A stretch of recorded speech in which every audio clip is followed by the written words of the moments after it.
I'm glad that I can bring on someone that we've been in the trenches for over 3 decades. When I started National Action Network, he was one that signed incorporation papers. He was a sergeant in NYPD. He called me and said, this is happening in my state, and I want to be there. I don't want to speak. I don't want to do a press conference, but I want to come and support Mayor Brown at this hour. And I said, well, I'm sure they want you to come, but you're going to have to say something at the press conference, so we may take the next flight back. And that is the mayor of the city of New York, our brother. Other people are rumoring he may do another bid for something else later, but I won't start rumors at funerals. Mayor Eric Adams. Thank you, Reverend Sharpton, and thank you, Reverend Sharpton, and Mayor Brown. Our hearts go out to this community and to our city women, Crystal Cooper. You know, too many handguns are in the hands of people who hate. Too many handguns are in the hands of people who hate. And we've normalized this dysfunctional mindset that handguns are part of what we should expect. On the verge of the Supreme Court ruling that would allow open carry, on the verge of the action that happened in Atlanta, where there are no real restrictions anymore on obtaining guns, on the verge of children shot in Texas, while the NRA still hold its convention and celebrate the open proliferation of guns. There is a loud chorus across our country that is saying enough is enough, and we're going to mobilize this country to move in a direction that our babies should not be shot while in school, that our loved ones should not be shot while in supermarkets, that our children should not watch bullets carve highways of death, even when the bullets strike their target. The emotional pathway rips apart the anatomy of the communities that are left behind. This community will never be the same. Texas will never be the same. Brooklyn will never be the same. These killings and this terrorist act should be held accountable, but also those who are feeding this gun crisis should be held accountable.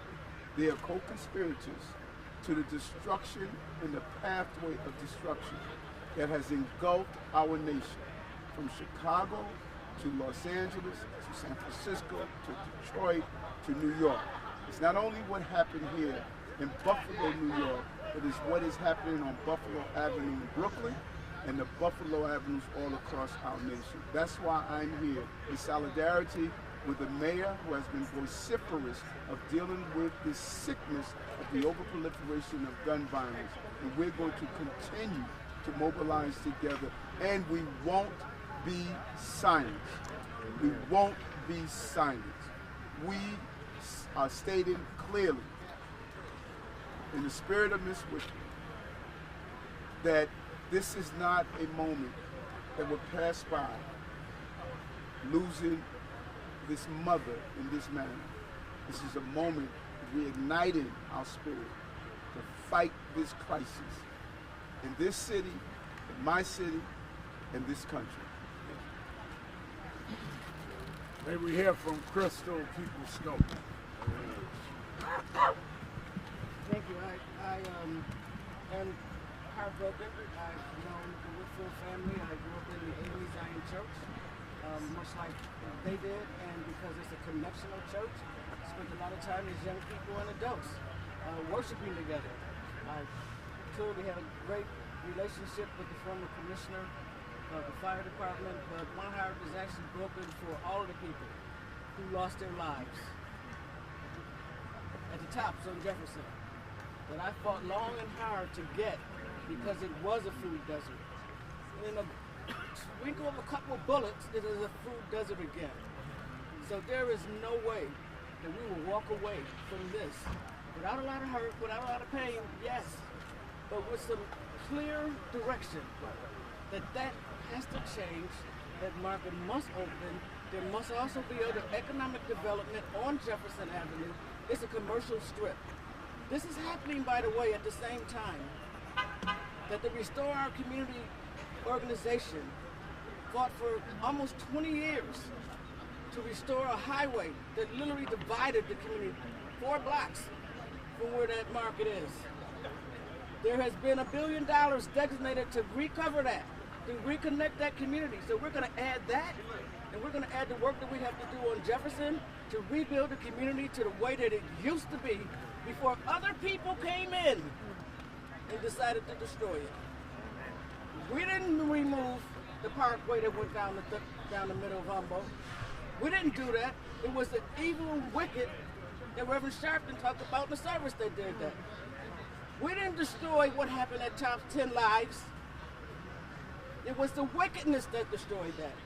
And it's because we understand, as a people of God, that we can get through this.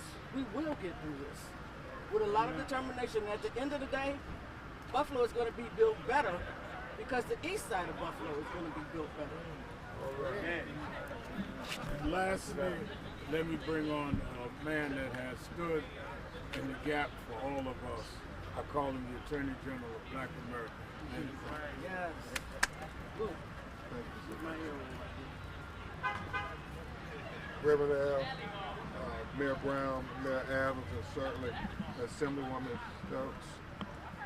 At this moment, we condemn this act of inhumanity, this act of hatred, this act of white supremacy, and yes, this act of domestic terrorism. We have to say that over and over again so they don't marginalize how Ruth Whitfield was taken from this earth, the sin against the Buffalo 10, how they were taken from this earth. We have to call it domestic terrorism because we know how America rises up against terroristic acts. And when it's 10 black people in a grocery store being mowed down based on white supremacy, Reverend Al, we have to continue to say domestic terrorism, because if we do not, they will try to sweep this under the rug, and we cannot allow that to happen, Mayor Brown, Assemblywoman. They can never forget the sins committed, the horrible sins, madam, against the Buffalo 10. Reverend Al said it best in the service. The wickedness, we have to be able to say love like what was demonstrated by Ruth Whitfield will defeat hate. We stand together with this family. All the lawyers who are working with me, we stand together. All of you, we welcome you to be our co-counsels in this war against hatred. Thank you. We will, in a moment, open up to media questions. But as you have heard on this issue of gun violence, this issue of racial hatred, we will not be silent. We will work together in a unified and powerful fashion. We leave this service for Mrs. Ruth Whitfield, a mother, a grandmother, a pillar of this community, more resolved than ever before to bring change to our nation. We'll open up for your questions. I think a lot of viewers, people all over are asking thoughts and prayers. Enough is enough. We have to stand up. What do you tell the people, and this is for Reverend and Mayor Adams as well, what do you tell the people that says what specific action is being done so this doesn't happen next week? So, thoughts and prayers are needed right now, but we have all committed to going well beyond thoughts and prayers. We have to hold the gun manufacturers accountable. We have to hold those in Washington, our lawmakers in our federal government who refuse to act accountable. We will not be silent on that. We will work in a collective fashion to hold the lawmakers in Washington that refuse to act, and the gun makers who put profit over the sanctity of human life. We will hold them accountable.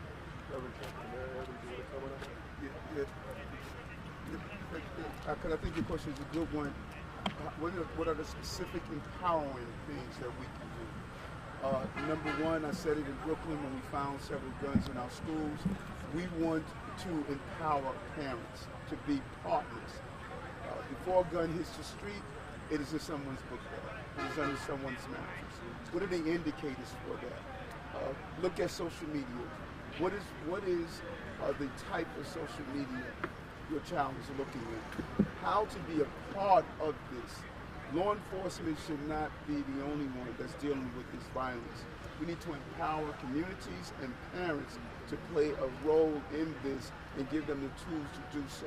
And that is why we're fighting for a real alternative to our young people. We know what COVID did to the mental health of many of our young people. So we must empower families again. Then we have to hold social media responsible. Amen.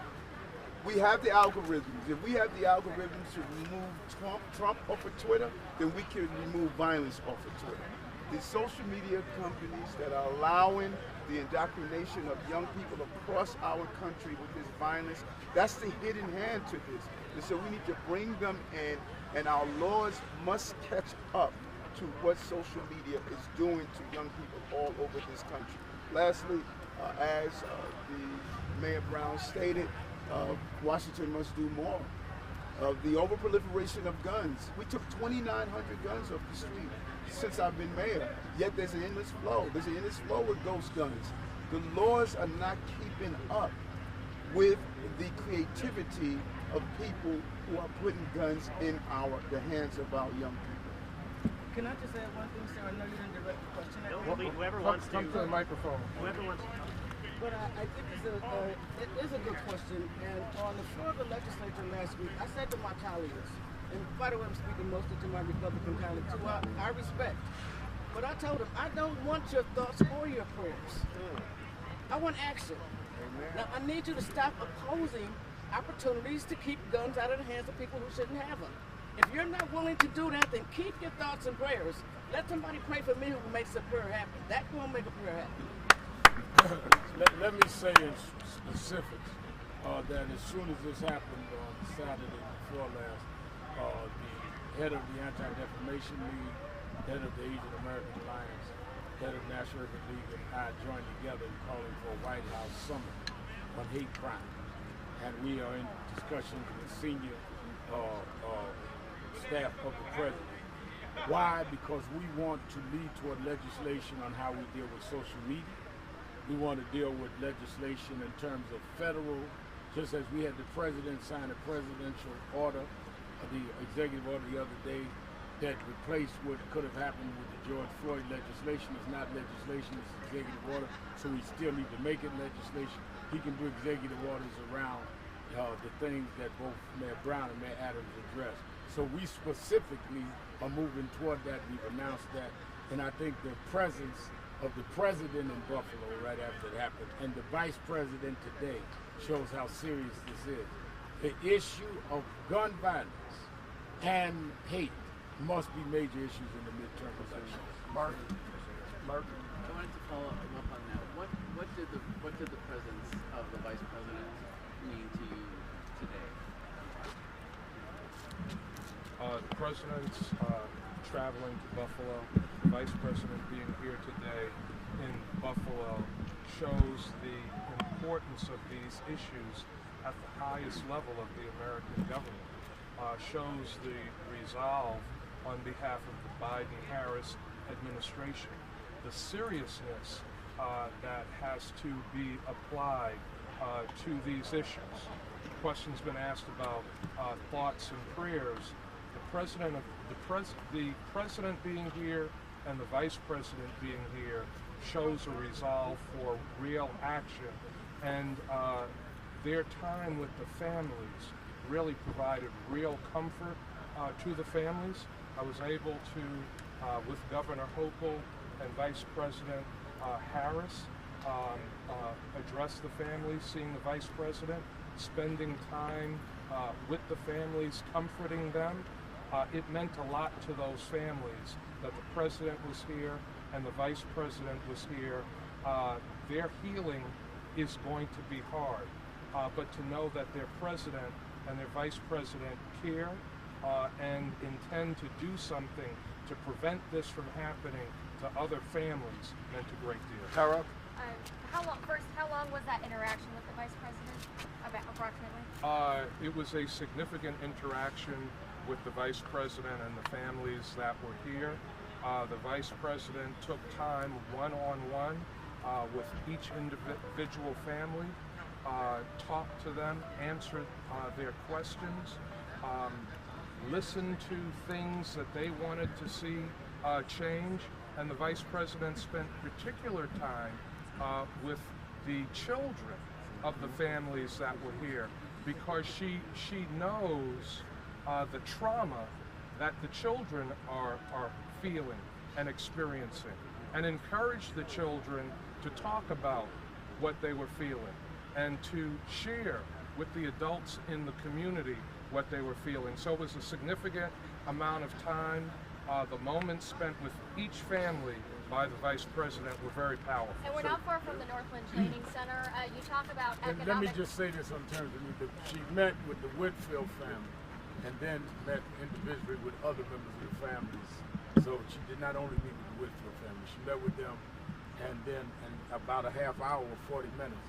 And then we had the meeting, she had the meetings with the mayor and other victims of the family. And she wanted people to know, last thing she said to Ben Crumpton, that she's going to stay personally in touch with the family. One or two more. So did you have one? She wanted to We're follow. not far from, I just want to know how long that interaction was. We're not far from the Northland Training Center. Majority Leader, Mayor, you've talked about rebuilding the east side. How do we go about that? Because we've talked about it for years. I mean, how long was that fight for that tops? Well, the fight for the tops was a long time we got that done. That market will be reopened, by the way. I mean, I do hear a lot of chatter, and the mayor does as well, about wanting to take that down and build a new one. I don't want people at 14208, which is where I live, And where I live. to wait for 4 months before there's a market. Or there a to year or 2 years. Yes, That's we can confirmed get this in New market open by I would hope the end of June. Totally redone on the front of it, totally redone on the inside. It'll look like a different store when you walk in there.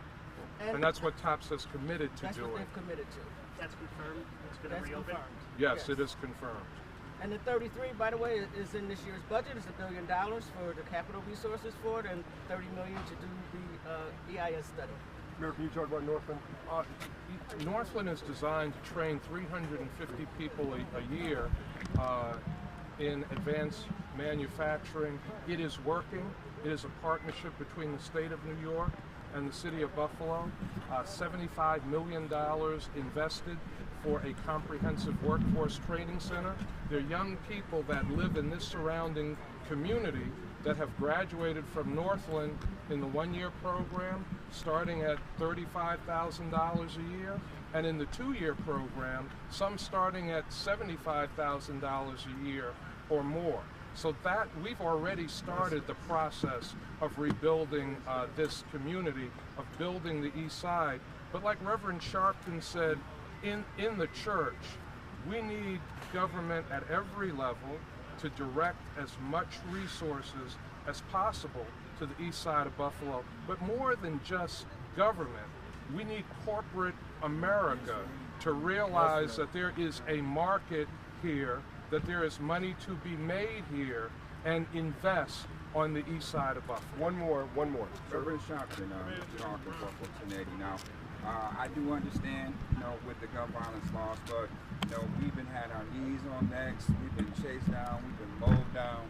Will there be a bill of, for hate crime for black people? Yeah, hate crimes is going to be for everybody, especially black people. We're disproportionately the victims of that. And I think that is why we called this summit with the White House.